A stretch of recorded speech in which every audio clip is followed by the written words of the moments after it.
ఎవరన్ నేను మీ తేజ. మీరు చూస్తున్నారు తేజాస్ ఇన్సైట్ ఛానల్. మనం పాలిటీ సిరీస్లో చాలా ఇంపార్టెంట్ అయిన టాపిక్ ఫండమెంటల్ రైట్స్ గురించి ఈ వీడియోలో డిస్కస్ చేద్దాం. అసలు ఫండమెంటల్ రైట్స్కి బీజం ఎక్కడ పడింది అంటే history of fundamental rights.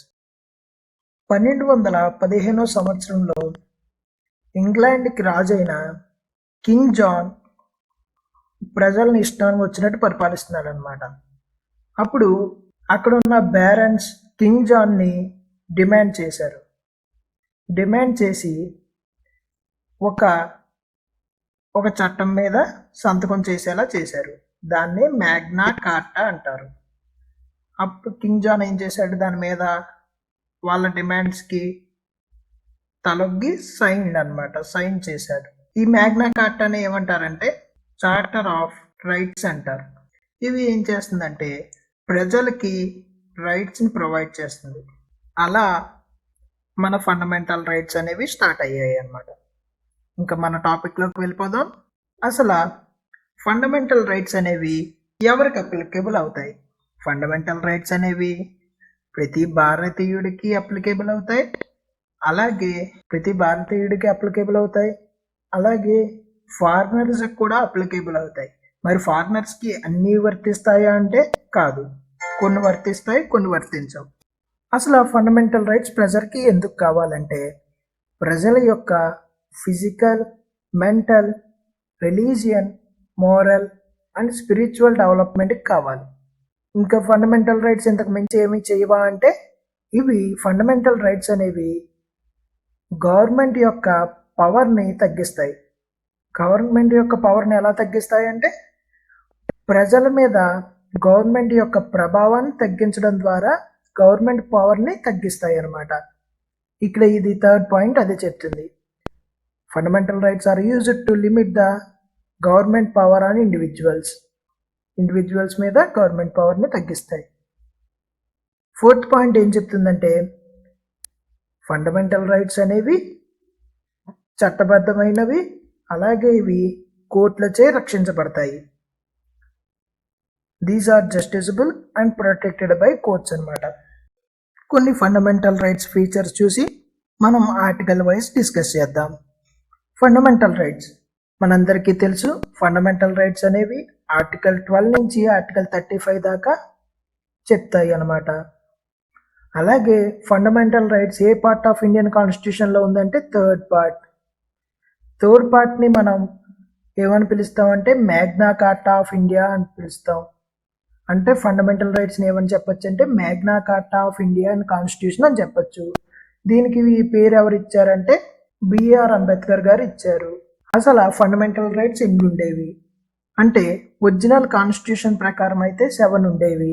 Present ఎన్ని ఉన్నాయి అంటే 6 ఉన్నాయి. ఇక్కడ మనల్ని స్ట్రెస్ చేసి కన్ఫ్యూజ్ చేసే ఛాన్స్ ఉంది కాబట్టి గుర్తుంచుకోండి. ఒరిజినల్ కాన్స్టిట్యూషన్ ప్రకారం అయితే 7 ఫండమెంటల్ రైట్స్ ఉన్నాయి, మనకి ప్రజెంట్ అయితే 6 ఉన్నాయి. అలా 6 అవ్వడానికి కారణం ఏంటి అంటే 44th కాన్స్టిట్యూషనల్ అమెండ్మెంట్ యాక్ట్ చేసి 7 ఫండమెంటల్ రైట్స్ని 6 కింద మార్చారు. నెక్స్ట్ వచ్చి ఫండమెంటల్ రైట్స్ ఎవరికి వర్తిస్తాయి? మనం ముందు డిస్కస్ చేసినట్టు ఇది అందరికీ వర్తిస్తాయి, కానీ ఈ ఫండమెంటల్ రైట్స్ అనేవి కొంతమందికి లిమిట్గా ఉంటాయి. వాళ్ళు ఎవరో చూద్దాం. వాళ్ళు ఎవరంటే ఆర్మీకి చెందిన పర్సన్స్ అయి ఉండొచ్చు, లేదా ఇంటెలిజెన్స్ బ్యూరోకి సంబంధించిన వాళ్ళు అయి ఉండొచ్చు, రీసెర్చ్ అండ్ అనాలిసిస్ వింగ్కి సంబంధించిన వాళ్ళు అయి ఉండొచ్చు, పోలీసులకు సంబంధించిన వాళ్ళు అయి ఉండొచ్చు, అంటే పోలీసులో పనిచేస్తున్న వాళ్ళు అయి ఉండొచ్చు, లేదా హయ్యర్ గవర్నమెంట్ అఫీషియల్స్ అయి ఉండొచ్చు. ఎందుకంటే వీళ్ళకంటూ కొన్ని ప్రోటోకాల్స్ ఉంటాయి. ఇప్పుడు ప్రెసిడెంట్ గారు ఉన్నారు. ప్రెసిడెంట్ గారు ఎక్కడికి పడితే అక్కడికి నాకు ఫండమెంటల్ రైట్స్ ఉన్నాయి కదా, నేను ఎక్కడ పడితే అక్కడ తిరుగుతానంటే కుదరదు. వాళ్ళ సెక్యూరిటీ అవి చూసుకోవడానికి చాలామంది సిబ్బంది ఉంటారు కాబట్టి, అలాగే ఆయనకి నాకు మాట్లాడే స్వేచ్ఛ ఉంది కాబట్టి నేను ఏది పడితే అది మాట్లాడతానంటే కుదరదు అనమాట. సో వీళ్ళకి ఫండమెంటల్ రైట్స్ అనేవి కొన్ని వర్తిస్తాయి, కొన్ని వర్తించవు. అసలు ఫండమెంటల్ రైట్స్ ఎప్పుడన్నా సస్పెండ్ అవుతాయా అంటే ఎమర్జెన్సీ టైంలో during emergency fundamental rights are suspended. And మొత్తం ఫండమెంటల్ రైట్స్ అన్ని సస్పెండ్ అవుతాయా అంటే కాదు. ఆర్టికల్ 21, 22 అనేవి ఎప్పటికీ సస్పెండ్ కావు, అది ఎమర్జెన్సీ సిచ్యువేషన్లో అయినా సరే. అసలు ఫండమెంటల్ రైట్స్ని మనం మార్చగలమా అంటే మార్చగలం, కానీ ఫండమెంటల్ రైట్స్ యొక్క బేసిక్ స్ట్రక్చర్ని మాత్రం మనం ఎప్పటికీ మార్చలేము. అందరికీ అర్థమైంది అనుకుంటున్నాను. ఇంకా మనం ఆర్టికల్స్ వైజ్ డిస్కస్ చేద్దాం. నెక్స్ట్ వచ్చి ఆర్టికల్ 12. ఆర్టికల్ 12 అనేది ఏం చెప్తుంది మనకి? ఆర్టికల్ 12 అనేది డెఫినేషన్ ఆఫ్ స్టేట్ గురించి చెప్తుంది. అసలు స్టేట్ అంటే ఏంటి? స్టేట్ అనేది యూనియన్ గవర్నమెంట్ అయి ఉండొచ్చు, స్టేట్ గవర్నమెంట్ అయి ఉండొచ్చు, లేదా లోకల్ అథారిటీస్ అయి ఉండొచ్చు, లేదా యూనియన్ కానీ స్టేట్ యొక్క పబ్లిక్ సెక్టార్స్ అయి ఉండొచ్చు, లేదా స్టాచ్యువరీ అంటే చట్టబద్ధమైనవి, లేదా నాన్ స్టాచ్యువరీ చట్టబద్ధం కానివి అయి ఉండొచ్చు. ఈవెన్ ప్రైవేట్ బాడీస్ అంటే అవి ప్రైవేట్ సంస్థలు అయి ఉండొచ్చు, లేదా ప్రైవేట్ ఏజెన్సీస్ కూడా అయి ఉండొచ్చు. ఏవన్నా సరే స్టేట్లోకి వస్తాయని చెప్పి సుప్రీంకోర్టు చెప్పింది.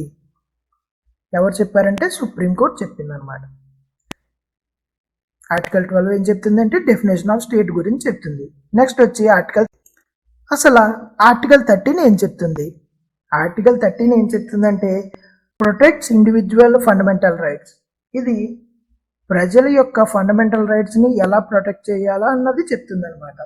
ఎలా ప్రొటెక్ట్ చేస్తుందంటే జ్యుడిషియల్ రివ్యూ ద్వారా ప్రొటెక్ట్ చేస్తుంది అనమాట.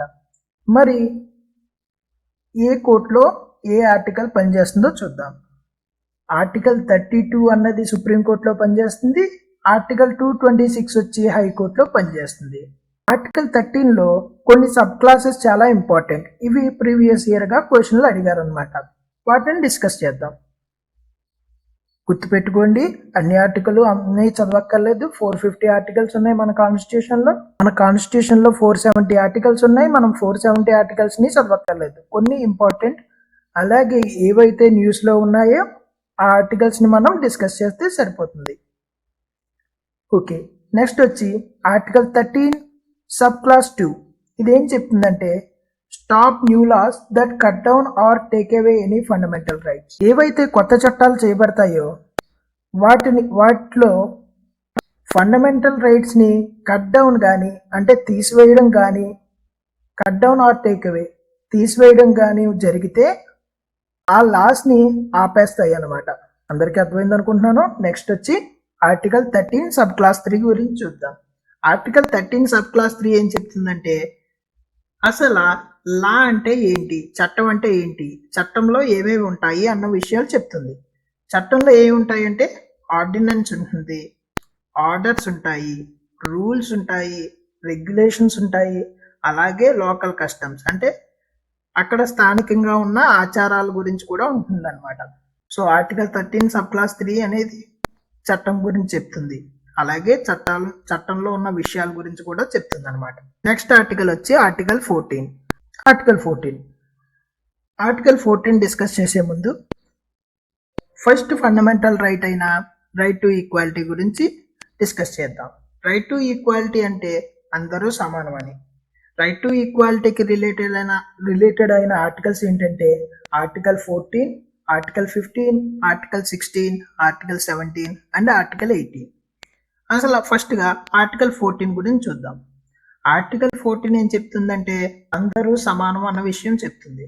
Equality before law and equal protection of law, దీన్నే రూల్ ఆఫ్ లా అంటారు. రూల్ ఆఫ్ లా అని చెప్పింది ఎవరంటే ఏవి డైసీ అన్న అతను.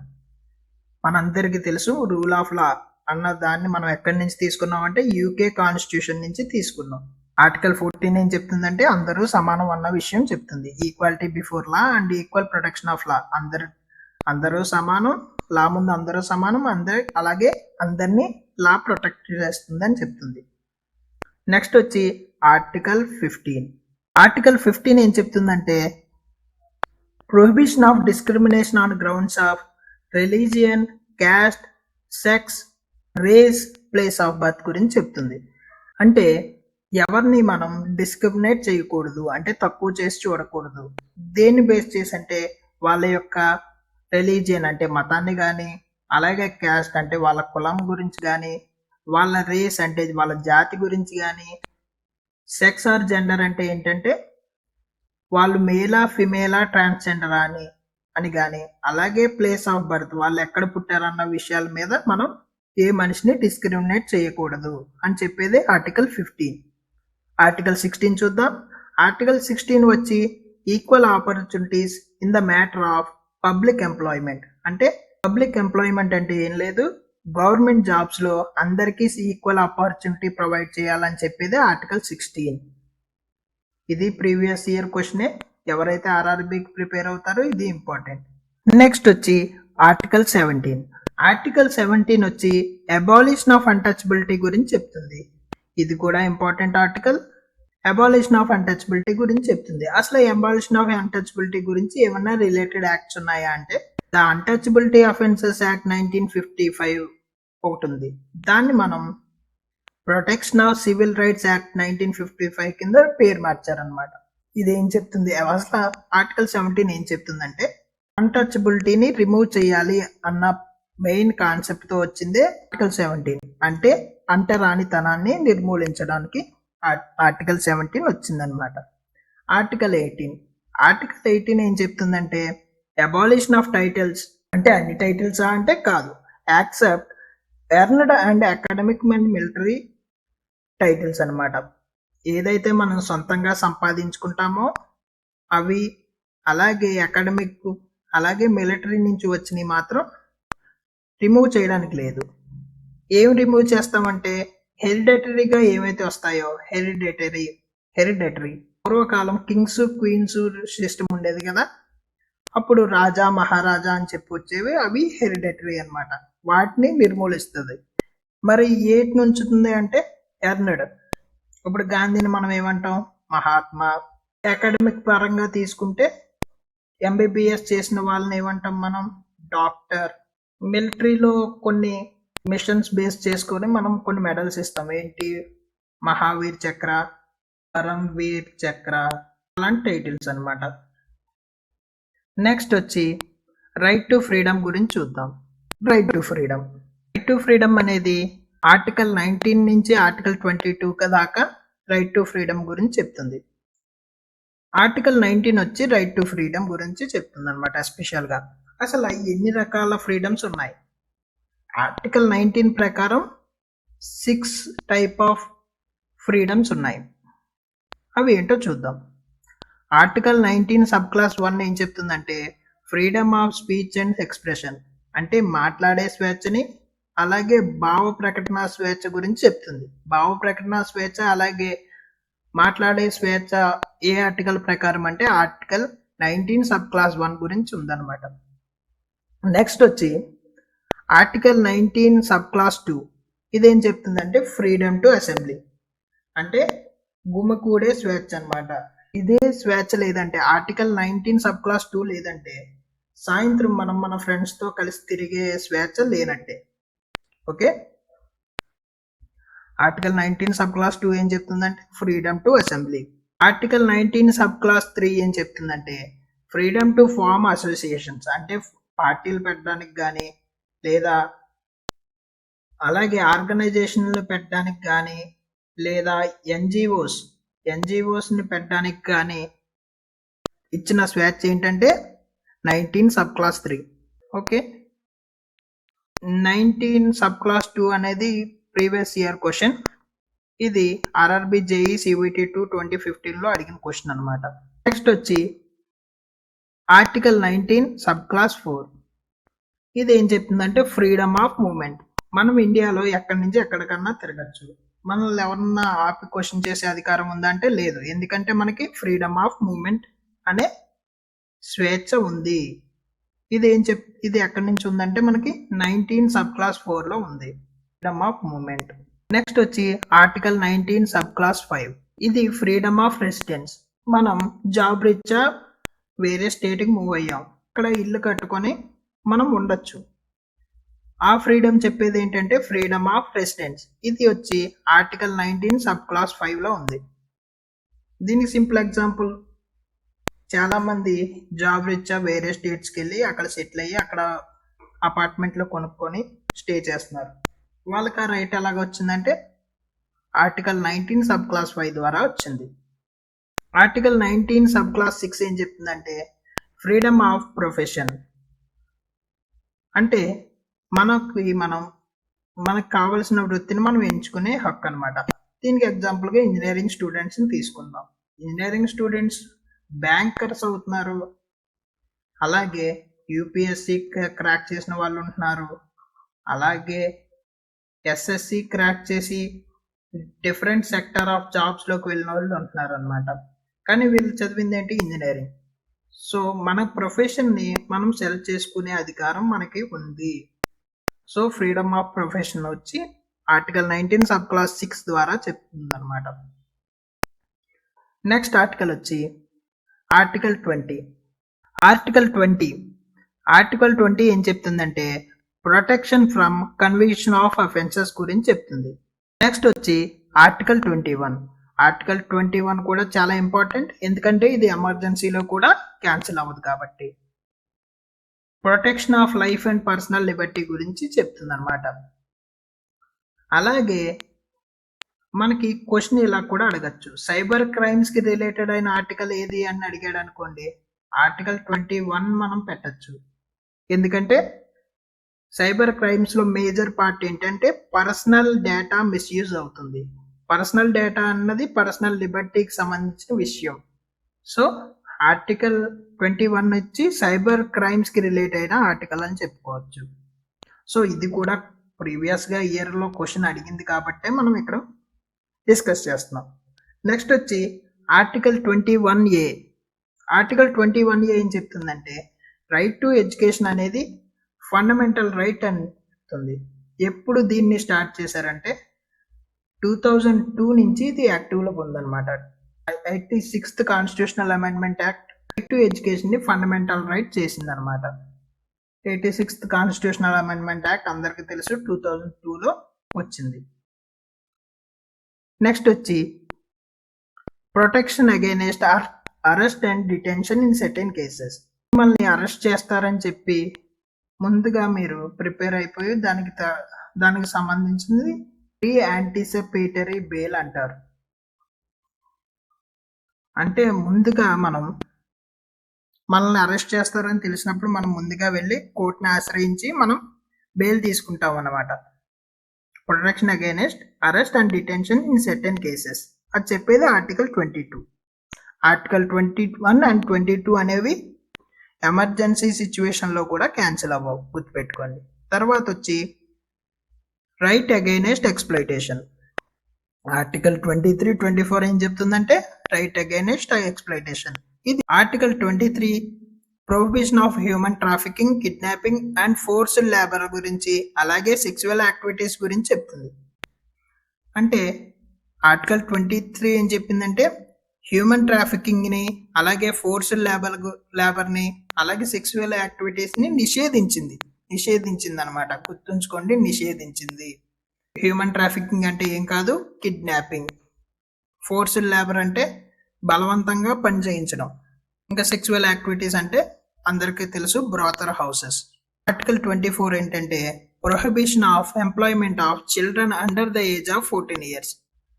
అంటే ఇది ఆర్టికల్ 24 ఏం చెప్తుందంటే చైల్డ్ లేబర్ గురించి చెప్తుంది. చైల్డ్ లేబర్ అని ఎవరిని అంటారంటే ఎవరైతే 14 సంవత్సరాల కన్నా చిన్నపిల్లలు ఉంటారో వాళ్ళని చైల్డ్ లేబర్ అంటారు. సో దీనికి రిలేటెడ్గా ఏమన్నా యాక్ట్స్ ఉన్నాయా అంటే చైల్డ్ లేబర్ యాక్ట్ అని ఉంది, 1986లో వచ్చింది. కానీ చైల్డ్ లేబర్ యాక్ట్ అన్నది పిలవడానికి బాగలేదు అని చెప్పి దాని పేరుని ఏమని మార్చారంటే చైల్డ్ అండ్ అడాలసెంట్ లేబర్ అని చెప్పి మార్చారు. ఎప్పుడు అంటే అదే సంవత్సరం 1986లోనే మార్చేశారు అనమాట. అసలు ఓకే, యాక్ట్ వచ్చింది. ఈ యాక్ట్ మీద ఏమన్నా సుప్రీంకోర్టు చెప్పిందా అంటే ఈ యాక్ట్ మీద సుప్రీంకోర్టు ఏం చెప్పిందంటే ఎవరైతే చైల్డ్ లేబర్ని పనిలో పెట్టుకుంటారో వాళ్ళు 20,000 రూపీస్ అనేది ఫైన్ కట్టాలి. ఓకే, ఆ ఫైన్ డబ్బులు ఏం చేస్తారంటే చైల్డ్ వెల్ఫేర్ ఫండ్లో డిపాజిట్ చేస్తారనమాట. ఓకే, అందరికీ అర్థమైంది అనుకుంటున్నాను. నెక్స్ట్ రైట్ గురించి చూద్దాం. నెక్స్ట్ రైట్ వచ్చి ఫ్రీడమ్ ఆఫ్ రిలీజియన్ అన్నమాట. ఆర్టికల్ 25 నుంచి 28 దాకా చెప్తాయి అన్నమాట. ఇది 4th ఫండమెంటల్ రైట్ అన్నమాట. అసలు ఆర్టికల్ 25 గురించి చూద్దాం. ఆర్టికల్ 25 వచ్చి freedom of concise and free profession, practice and propagation of religion. అంటే మనం ఏ దేవుణ్ణి నమ్ముకోవాలో, అలాగే మనం ఆ మతం పట్ల మనం ప్రొఫెషన్ కానీ, ప్రాక్టీస్ కానీ, ప్రాపగేషన్ కానీ చేసే హక్కు ఉందన్నమాట. అంటే ప్రొఫెషన్ అంటే వృత్తి. మనకు తెలుసు, గుళ్ళో పంతులు ఉంటారు కదా, వాళ్ళు ఇది రైట్ కింద చెప్పుకోవచ్చు. వాళ్ళు అర్చకత్వం అనే వృత్తిని ఈ రైట్ ద్వారా ఎన్నుకున్నారు అని చెప్పచ్చు. ప్రాక్టీస్ అంటే ప్రాక్టీస్ అంటే ఆచరించడం, మనం ఆ మతాన్ని ఆచరించడం. అలాగే కొంతమంది మతాన్ని ప్రచారిస్తారు కదా. సో ఈ 3 రైట్స్ మనకి ఇచ్చింది ఆర్టికల్ 25.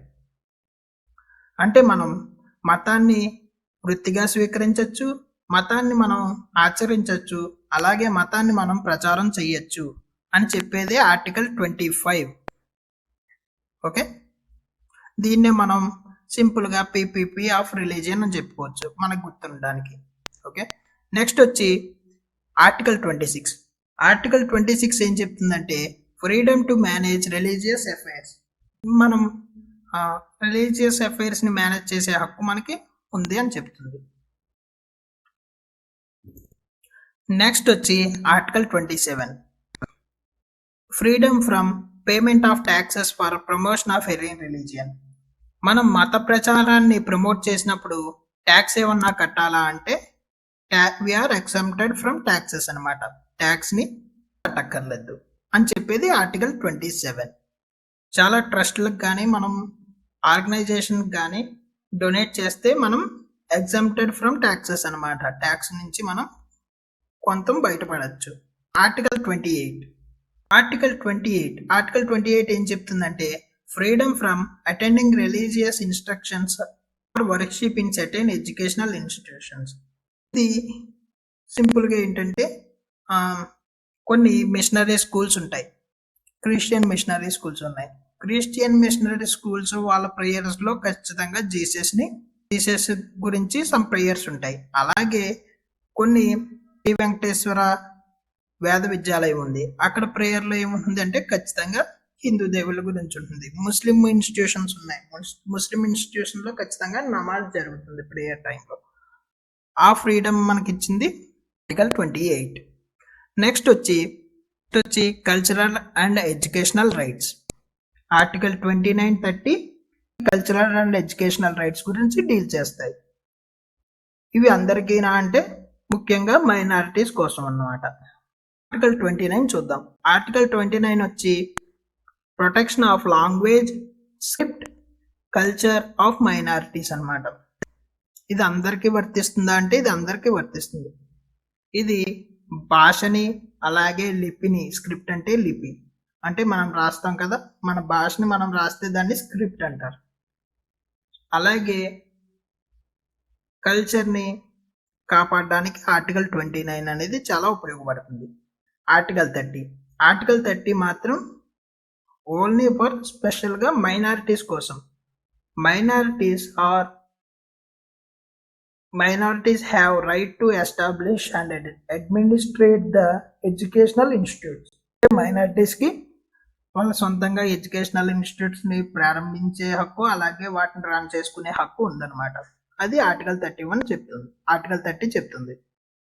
నెక్స్ట్ వచ్చి ఆర్టికల్ 31.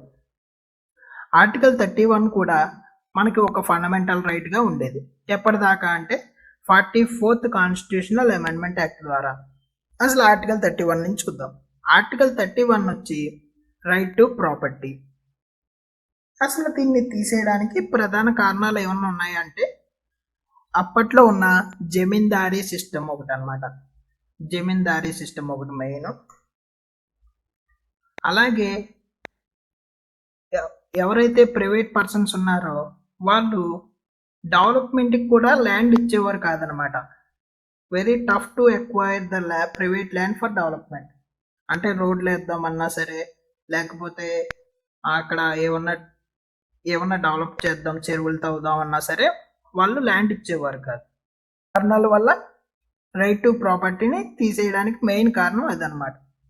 దీనికి రిలేటెడ్గా ఏమన్నా కేసు ఉన్నాయంటే, కేసు కానీ జడ్జిమెంట్స్ కానీ ఉన్నాయంటే కేశవానంద భారతి కేసు తీసుకుంటాం. గుర్తుంచుకోండి, మనం ప్రీవియస్గా డిస్కస్ చేసాం. కేశవానంద భారతి కేసు ప్రియాంబుల్లో ఏం చెప్పిందంటే, preamble is a part of Indian constitution అని చెప్పింది.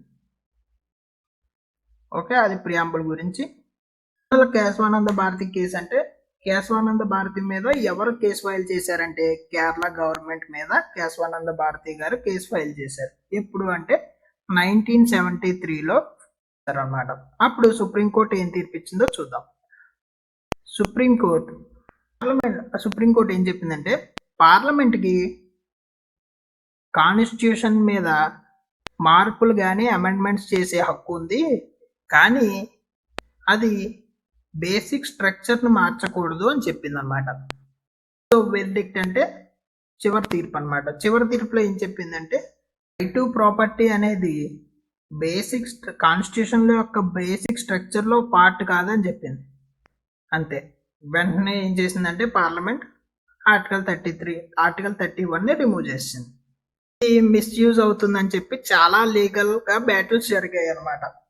అలా చాలా లీగల్ బ్యాటిల్స్ జరిగాక జనతా పార్టీ గవర్నమెంట్లోకి వచ్చింది.